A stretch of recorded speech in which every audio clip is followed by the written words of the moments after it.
একদিন ইসলামের দ্বিতীয় খলিফা ওমর রাদিয়াল্লাহু আনহুর নিকট কিছু কাপড় এলো। তিনি সেই কাপড়গুলোকে ন্যায়ের ভিত্তিতে হকদারগণের মাঝে বন্টন করলেন। এতে সকলেই একটি করে কাপড় পেল। কিন্তু ওমর রাদিয়াল্লাহু আনহু নিজে 2টি কাপড় দিয়ে তৈরি একটি পোশাক পরিধান করে জুমার দিন খুতবা দিতে মিম্বরে আরোহণ করলেন। শ্রোতাদের মধ্যে কিছুটা অন্য মনস্ক লক্ষ্য করে তিনি প্রশ্ন করলেন, হে লোক সকল, তোমরা কি আমার কথা শ্রবণ করছো না? এমত অবস্থায় বিখ্যাত সাহাবী সালমান ফারসি রাদিয়াল্লাহু আনহু দাঁড়িয়ে বললেন, না, আমরা আপনার কথা শ্রবণ করব না। ওমর রাদিয়াল্লাহু আনহু বিস্মিত হয়ে জিজ্ঞাসা করলেন, কেন হে আবু আব্দুল্লাহ?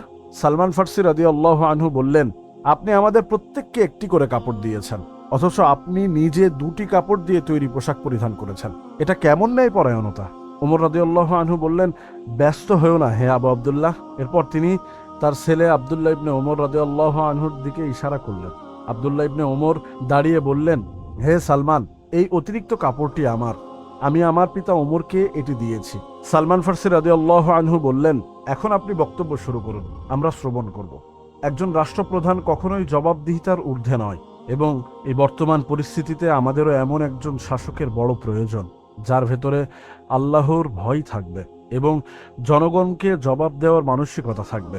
আল্লাহ রব্বুল আলামিনের কাছে আকুলভাবে প্রার্থনা যেন তিনি আমাদের জন্য এমন একজন রাষ্ট্রপ্রধানের ব্যবস্থা করেন। আমিন।